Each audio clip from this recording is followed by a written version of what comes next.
Should we start? Yep, just All right. So at this point, I'll call it is 7:31, and I will call to order the ACECDC board meeting for Thursday, October 16th, 2025. This is a hybrid meeting. Anyone who is there, I'd like to do introductions. So we can have that on the record. The video will show everyone else. So just people that are there in person, please. Alex, would you like to start? I'm Richard McCurr from town of Middlebury. Mark Foster, Middlebury, Foster Brothers Farm for non-natural ag products. Nicole Bashand, ACBC. and Alex Armani Munn, ACEDC. Excellent. Thank you very much. Next, are there any changes to the agenda as posted? Oh, sorry.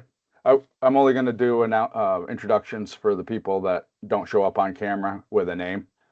Oh, because the rest of it's all I'd feel differently if we had a guest, but we don't have a guest, and it's going to show up on the recording anyway.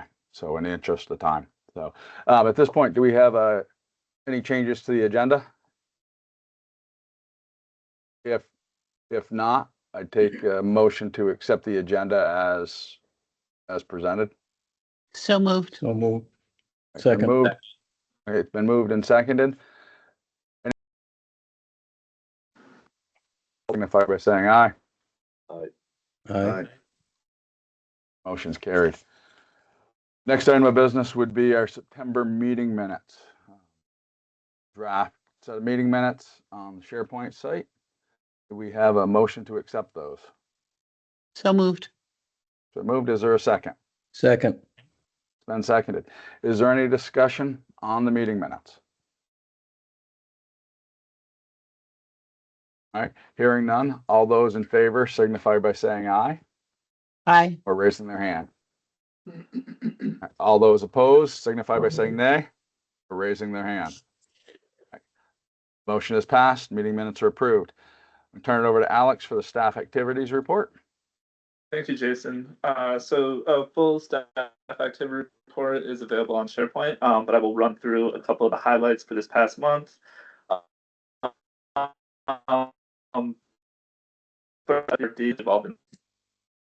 Can I just ask if submitted. Alex is on October. cutting in and out for everyone, or is it just me?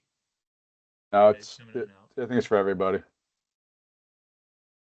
Oh shoot. Okay. I'm going to close a couple windows here and hopefully that. You sound good right now, but Okay. Maybe I just need to talk slower. Maybe this is Tim's way of telling me to slow down.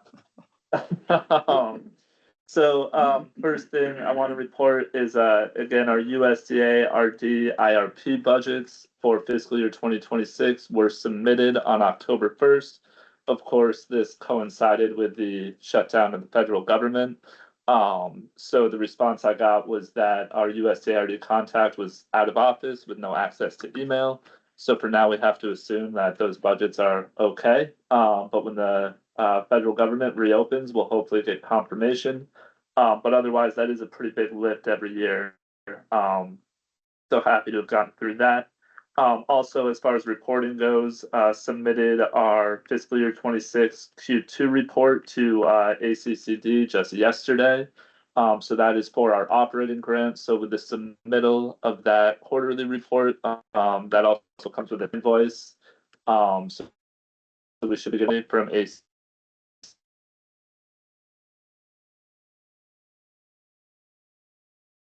Alex, you're breaking up again. CCD homes, given remarks, and folks should have gotten an email with a registration link for that. We'll be doing more promotion before the end of the week. But if you have any questions on that or any issues with the registration link, certainly let us know. But I would love to see everybody there. We completed the first draft of the Reds last month. We have 2 open houses scheduled this month, one today at the Virgins Firehouse that I will be staffing. Our second one will be October 21st at the RPC offices, and we will complete a final draft of the Reds here in November. Also recently supported two MBRC grant applications, one to the Catalyst program to support infrastructure costs for new housing development in Virgins. The other one was a grant application for the Forest Economy program from the Hannaford Career Center, and that would support a new building for their forestry program at their North Campus. So we should find out the outcome of those two applications before the end of the year. But we are the LDD on both of those applications, which means if they are successful, we'll have two new MBRC grants that we'll be administering. And of course, that does come with some administrative revenue. And that's revenue that we did not budget. So that would be exciting because, get us closer to closing our deficit. So excited to see the outcome of those applications and just excited to see those projects hopefully moving forward. I think they're both great for Addison County. Next, just want to share that I did do a TIF presentation to Virgin City Council in September. I've gotten a great response from that, and we now actually have two potential CHIP applicants. So two different property owners / developers in Virgins who are interested in doing CHIP applications in January. And both, I think, are really great projects and great fits for the program. So again, excited for the opportunity to be working with two folks to get CHIP applications in early in 2026. And again, this comes with potential revenue that was not budgeted, so gets us even closer to being revenue positive, which we love. Next up, want to let folks know, and I did mention this last month, but I am working with Nicole McTavish right now to plan a legislator tour at the Career Center. We had originally planned a date for October 27th. We got great response from folks who were interested in the tour. Unfortunately, those folks were not available on the 27th. So we're now looking at some alternate dates in November. But based on all the conversations I've had with folks, we anticipate education and redistricting specifically being a hot topic at the legislature next session.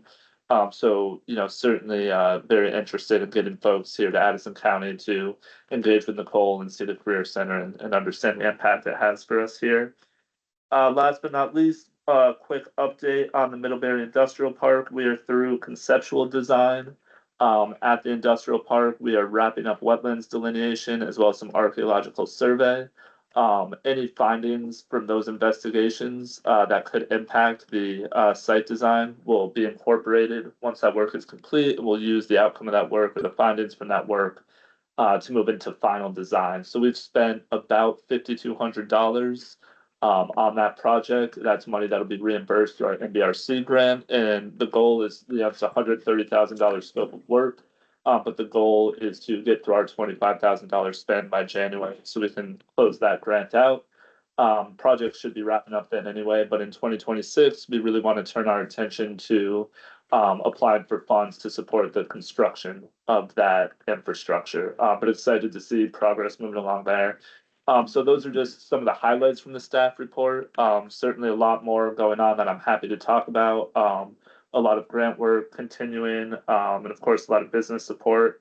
And I'm sorry, actually, two things I did miss. We are actively working with 5 local businesses on BGS, building community grants. So these are those small $25,000 grants for facility improvements and equipment that support job creation and retention. So we have 5 folks we're working with. We'll see 1 or 2 of those may drop off and decide they're not ready for an application, but I'm anticipating 3 to 5 applications. And that's due November 10th, and Camille's working on that. And then, of course, our RPP list, project submittals. We have been soliciting project submittals. We anticipate getting several. Those will be due by the end of the month, so we'll be doing another push in the next week or two to make sure folks get those in on time. We will have a lot of turnover in our RPP list from 2025 to 2026, so we want to make sure, again, that folks are getting those lists in.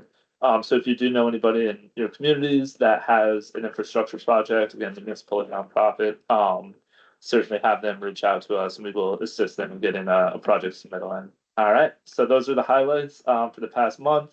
Of course, assistant director hiring has also been a big one, but I will save updates on that for later in the meeting.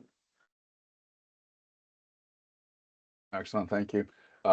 September financial, any questions for Alex on staff activities?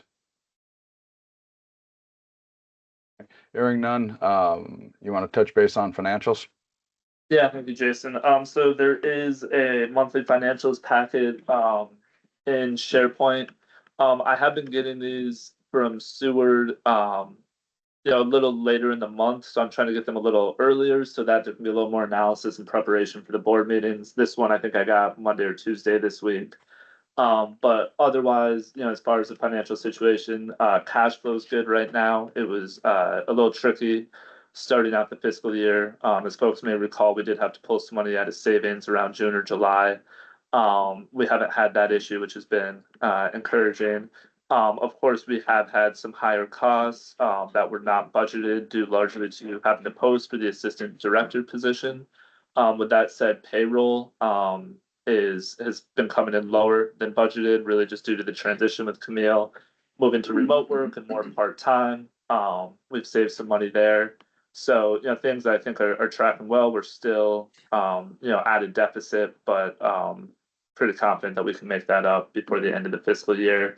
I would like to do a deeper dive or a more comprehensive report on financials before the end of the year or at the end of the year.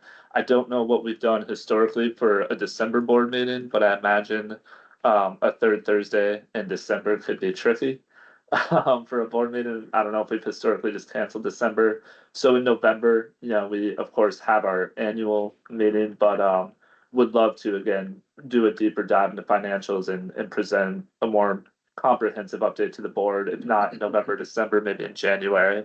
But for now, yeah, the packet is there on SharePoint.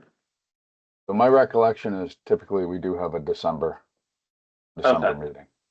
Okay, with that in mind, I'm gonna make a note to do a financial report and to have an actual item on the agenda for December.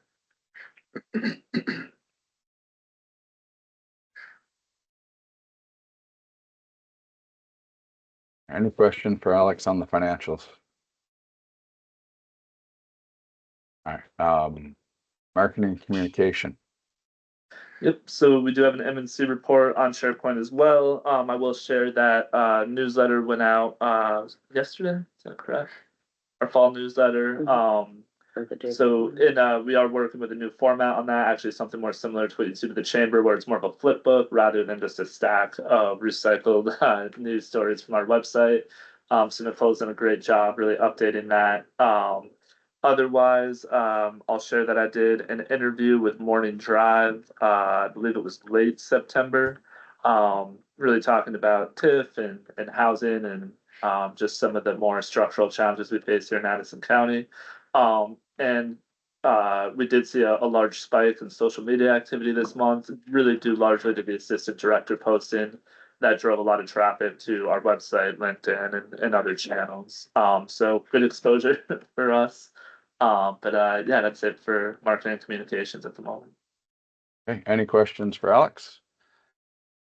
All right, next on our agenda is citizen comments. This is an opportunity to raise or address issues that are not otherwise covered by the agenda, whether they're board member concerns or comments, or if they are community comments from visitors or community comments that have been conveyed to board members. Do we have anyone who would like the floor at this point? All right, hearing none, we'll move into our action agenda. So our first item is the 2026 board seats. And that's listed in your SharePoint as board resolution or draft resolution A, 2026 board seats. Alex, would you like to speak to this? Yeah, and folks may recall we did look at this, I believe it was last month. Nothing's changed with this resolution. What we're proposing here is keeping the number of board seats at 14. So just for clarification, we've been at 13 for most of the year, but that was with the vacancy in the Bristol seat, which is now filled by Greg, so it brings us back to 14. So that's 9 at-large seats, and then our 5 designated seats representing Bristol, Virginia, Middlebury, the chamber, and the RPC. Quick update, kind of a side note. we do have a new RPC representative, Ron Bindis, who will be taking over for Adam as RPC representative on the board. Unable to join us today, but you will see Ron in future meetings. But otherwise, this is very standard. And again, just so folks are aware, our bylaws do require us to set the number of seats for the coming year at our annual meeting each year. So we will have to approve this to set that number of seats for approval by the full membership at the November meeting. So just kind of standard. I make the motion as written. Okay, it's been moved. Is there a second? second, It's been moved and seconded. Is there any discussion? Hearing none, we'll put it up to a vote. All those in favor of approving resolution resolution A to set the number of board seats to 14 for the 2026 year, signify by saying aye. aye, Or raise your Aye. hand. Aye. All those opposed? Any abstentions? Okay, the motion has carried unanimously. The next item of business would be board nominations.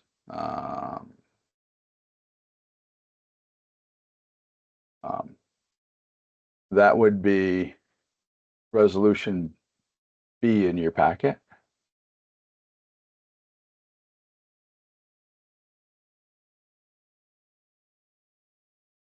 I guess you need a Yeah. motion again. I'll make a motion. Yeah, we do. As written and also follow it up once somebody makes a second. I'll second it. All right, so moved and seconded. Any discussion? Yeah, I would just like to say that the choice of Elise coming on board is a good one. She should be a good board member. She is on my board of the partnership, and I think she'll do a good job for us. I would echo that. We've worked with Elise for years, and I see her as a great candidate for this position. Any other discussion? Hearing none, all those in favor of approving this resolution signify by saying aye. aye, All those opposed signify by saying nay. Motion's carried. Next item. So sounds like we have a software update coming. Yes. Portable. Yeah, thank you, Jason. So I imagine Fred may have discussed this with the board sometime over the last year or two. So I don't know if this is news or a new item for folks, but just to provide some background and some context, we have been using Portful to manage, it's a Portful software to manage our loan portfolio for, honestly, I believe close to 20 years. I was surprised as I was doing my background research to find a service agreement with Portful from 2005. I didn't realize our relationship went back quite that far. But for several years now, we have used a desktop application with Portful. That application's set up on Nicole's computer. So when I started this year, we had to map it to my computer. That led to a lot of headaches and a lot of time spent on the phone with Silaway Networks, our IT provider, with Portful, trying to get me connected to Portful. That led to a lot of frustration on my part, which led to me calling Portful and telling them I wasn't sure we wanted to continue with their services. And their response was, well, let's move you onto the cloud now at a discounted rate. So we have been anticipating a move to the cloud for some time.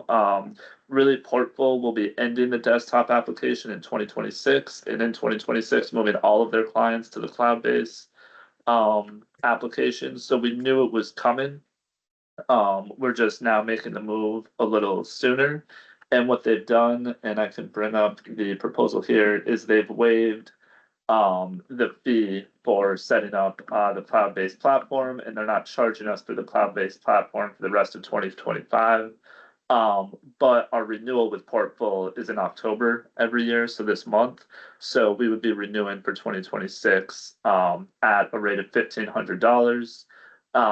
Historically, we paid $867, so that's what went into the budget for fiscal year 26. So we will be paying more than what was budgeted, which is why I brought the resolution to the board today.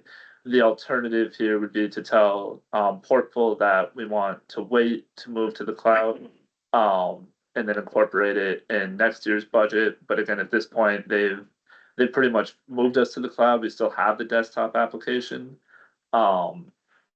So, and I have spoken with Seward Associates, our accountant. They're the ones who really work in Portful most often, issuing invoices and payments and processing payments for the loan.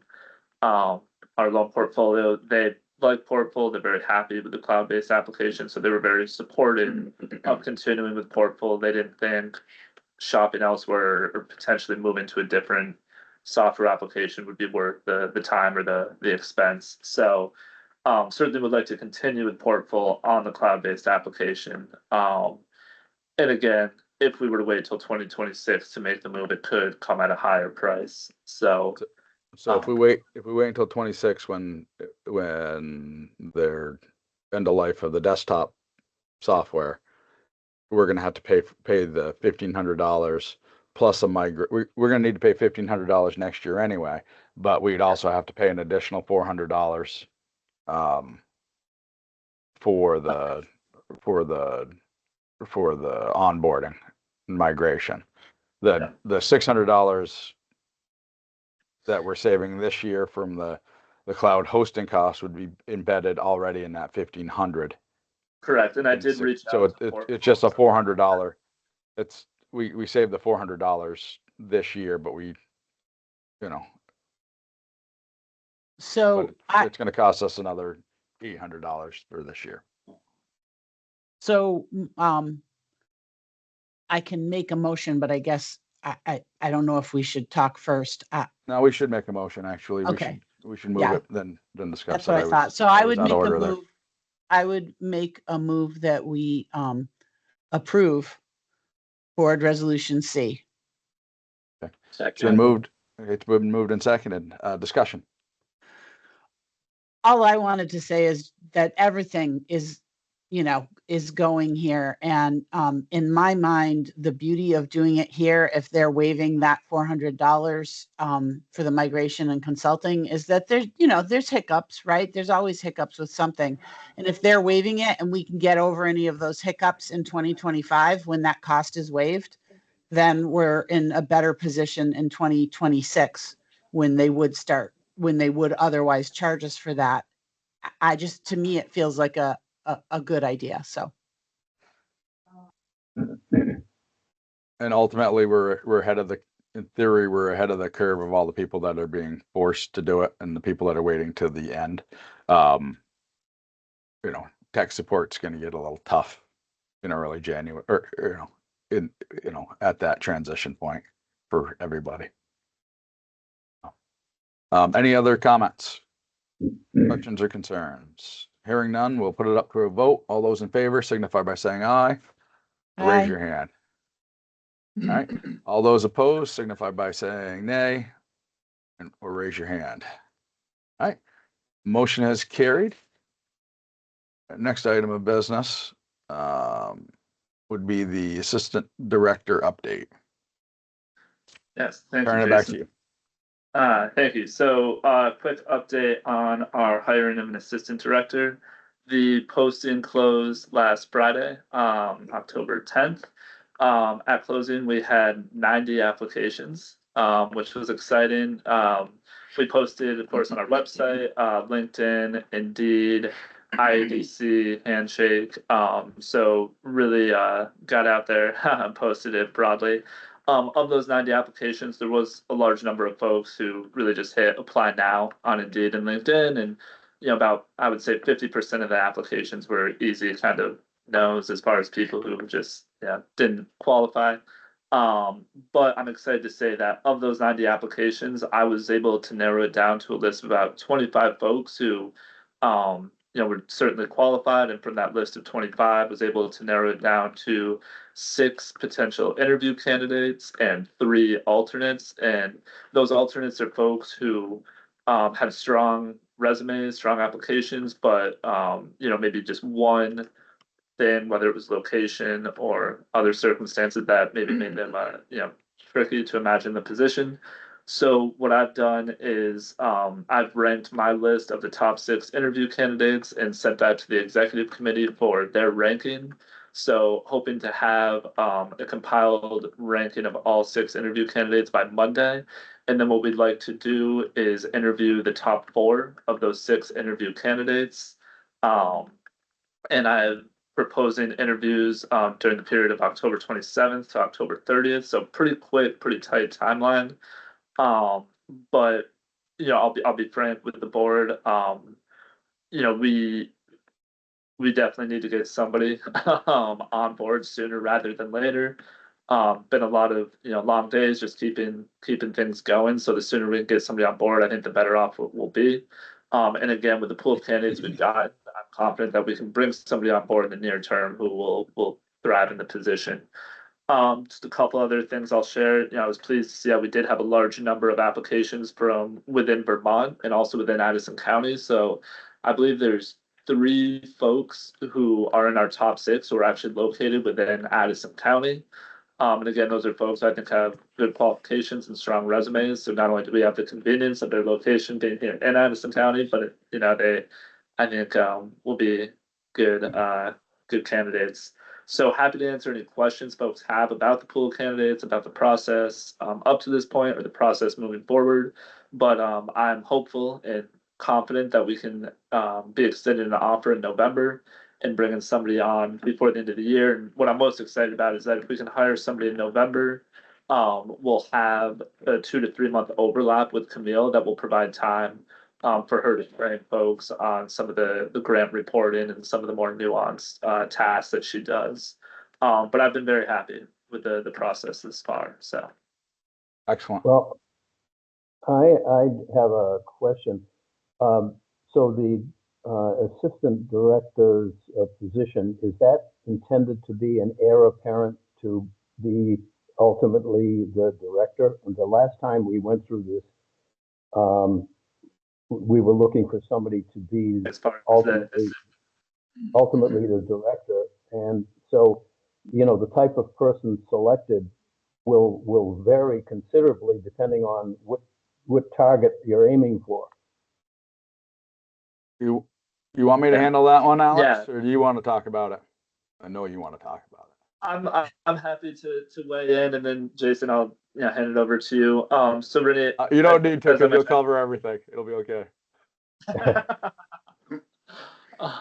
So Renee, that is a great question. And I'll start by saying I have no plans on going anywhere unless y'all give me the boot. But I'm planning on No, I sticking around. didn't mean it that way, but it does certainly. make a difference as to how you're bringing somebody on, if that's really kind of the site, whenever the future is. It could be 10 years from now.